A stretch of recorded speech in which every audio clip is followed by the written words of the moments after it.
সবাইকে বলছি, ছেলে মেয়ের জন্য যারা খাতা কেনেন, অফিসের জন্য যারা রিম কাগজ কেনেন, অবশ্যই কেনার সময় চেক করে গুনে কিনবেন।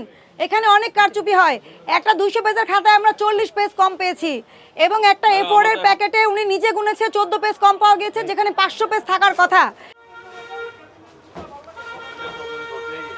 হ্যাঁ, এই যে ইউনিভার্সিটির জায়গায় বসুন্ধরা লেখা ছিল, সেটা উনি করছে। আর 200 পেজে 200 পেজ থাকে না, কম। এখন এটা 200 পেজই আছে। আচ্ছা, একটু গুনে দেখান। আচ্ছা, এই যে এই কাগজটার প্যাকেটে কত পেজ থাকার কথা? এই কাগজে পেজ থাকার কথা 500। 500? 500 আছে? শিওর? গুনেন, একটা খুলে দেখান। আমি গুনবো, আপনি গুনবেন নাকি? আপনি গুনেন, অসুবিধা নাই। এটা কি আপনারা প্যাকেট করেন? জি। আচ্ছা, মানে মেশিন কাগজ গুনে হাতে করেন? জি। তাহলে এটা তো কম বেশি হতে পারে না? থেকে যেভাবে আসে সেইভাবে।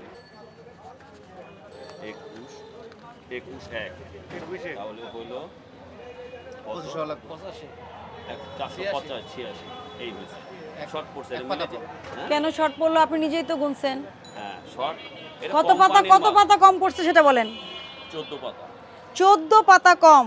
আমাদের অফিসে বা যে কোনো জায়গায় হোক, বড় বড় অফিসে, আমি শুনে আপনি আমার শিওর 500 হয়। এখন মিলের থেকে আমাদের যে কাগজ, কিন্তু আপনি নিজেই তো গুনছেন। আমি বললাম আরেকটা গুনেন, ঠিক হয়ে যাবে, কারণ এটা মিলের কাগজ, কম বেশি হতে পারে। তাই বলে 13-14 পেজ হবে? এরকম হতে পারে। 1-2 পাতা না, শুনেন, এক সেটা আমি বলি আপনাকে। এই যে এখানে কত 500 পেজ বলা আছে না? যখন 500 পেজ বলা থাকবে, আপনাকে তো 500 পেজ দিতে হবে। না, এটাতে কম কিনা আপনি শিওর কিনা? এটাতে শিওর আপনি কম। এটা 500 প্যাকেটটা কে করছে? আমাদের লোকেরা করছে। আপনাদের লোকেরা করছে। তাহলে ভুলটা আপনাদের। মিল তো আপনাকে কাগজ দিবে, আপনি 500টা করে প্যাকেট করবেন, এটা নিয়ম না? তাহলে এটা কি করা যাবে? শিওর। আপনি আমার কথা বলেন। এখন মিলের আপনি প্লিজ আমার কথা শুনেন। আমাদের তো এই কমপ্লেনগুলো আসে বলেই কিন্তু আমরা দেখেন নিত্যপণ্যের বাজারে যেতে হয়।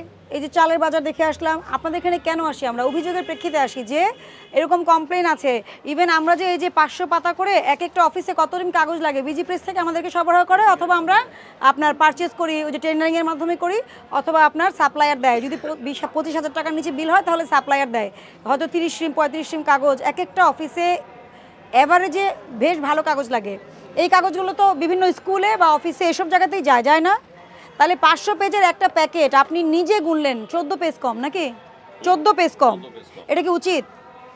মানে বিষয়টা কি সঠিক কিনা? আপনি ভোক্তা হলে কি 14 পেজ কম নিয়ে কি এটা কি সঠিক? এটা আমি এখন গুনছি, কিন্তু সবাই কি গুনে কিনবে? প্যাকেট কিনে নিয়ে যাবে। প্যাকেট কিনে নিয়ে বাসায় যে 14 পেজ কম দেখে আপনি কি প্রতিকার দিবেন তাকে? 200 পেজ লেখা আছে, কত পেজ?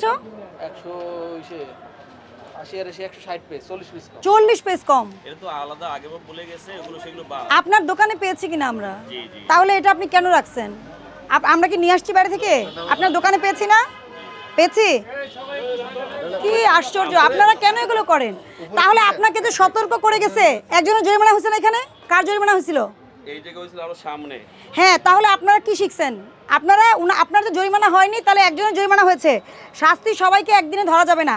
একজনকে দেখে আরেকজন শিখবেন, শুধরে যাবেন। আজকে যদি আমি সেখানে ঠিক পেতাম, তাহলে তো কখনোই আপনাকে আমরা ব্যবস্থা নিতাম না, ধন্যবাদ দিয়ে চলে যেতাম। বিষয়টা কি দুঃখজনক কিনা? আপনি কি বলেন, এটা কি সঠিক কাজ না ভুল কাজ? এটা বলেন আপনি আমাকে। এই যে আপনি 100-200 পেজে ওরা লিখছে 200 পেজ, এটা 160 পেজ। আপনি বলছেন আপনি জানেন, ঠিক আছে, 160 পেজ আপনি জানেন। তাহলে কি করবেন আপনি? হলে এটা 160-এর সিল দিয়ে দিবেন যদি বেচতে চান। তাহলে কি 160 পেজের দাম কম হবে না? অথবা আপনি এটা বেচবেন না, ফেরত দিয়ে দিবেন। আপনার দোকানে এসে কেন আমরা এটা পেলাম? এই খাতা বের করেন সবগুলো। ভোক্তা অধিকার সংরক্ষণ আইন 2009 45 ধারা অনুযায়ী 1 বছরের কারাদণ্ড, 50,000 টাকা অর্থদণ্ড বা উভয় দণ্ড দেওয়ার ব্যবস্থা রয়েছে শুধু এক জায়গায়। আর আপনি পরিমাপে কারচুপি করেছেন, এখানে আরও একটা ধারা আছে। এখন আপনি বলেন, এটা কি ছোট বিষয় নাকি বড় বিষয়? ছোট না বড় বিষয়? ব্যবসায়ী কত বড় সেটা বিষয় না। সর্বোচ্চ জরিমানা যা আছে তার চেয়ে 1 টাকা বেশিও করা যাবে না। আপনাকে সতর্কতামূলক 20,000 টাকা জরিমানা আরোপ করা হলো। আপনি 20,000 টাকা জরিমানা পরিশোধ করবেন এবং মুচলেখা দিবেন, ভবিষ্যতে যদি আমি এসে আর 1 পিস এরকম পাই, আমি কিন্তু সব খুলে খুলে চেক করব। সকল ভোক্তাদের জন্য মেসেজ, আপনারা যখন খাতা কিনবেন টাকা দিয়ে কেনেন না, কষ্টের টাকা, হোয়াইট প্রিন্ট কিন্তু, নিউজ প্রিন্টও না। 200 পেজ যদি থাকে লিখা, আপনি গুনে বুঝে নেবেন। যখন আপনি পাবেন না, অবশ্যই ভোক্তা অধিদপ্তরে অভিযোগ করবেন। সবাইকে বলছি, ছেলে মেয়ের জন্য যারা খাতা কেনেন, অফিসের জন্য যারা রিম কাগজ কেনেন, অবশ্যই কেনার সময় চেক করে গুনে কিনবেন। এখানে অনেক কারচুপি হয়। একটা 200 পেজের খাতায় আমরা 40 পেজ কম পেয়েছি এবং একটা A4 এর প্যাকেটে উনি নিজে গুনেছে 14 পেজ কম পাওয়া গেছে, যেখানে 500 পেজ থাকার কথা। এখানে কিন্তু অনেক বড় ধরনের মানে কারচুপি হচ্ছে। অতএব সচেতন হয়ে যাবেন এবং ভোক্তা অধিদপ্তরে অভিযোগ করবেন, আমরা অবশ্যই আইন অনুযায়ী ব্যবস্থা নিব।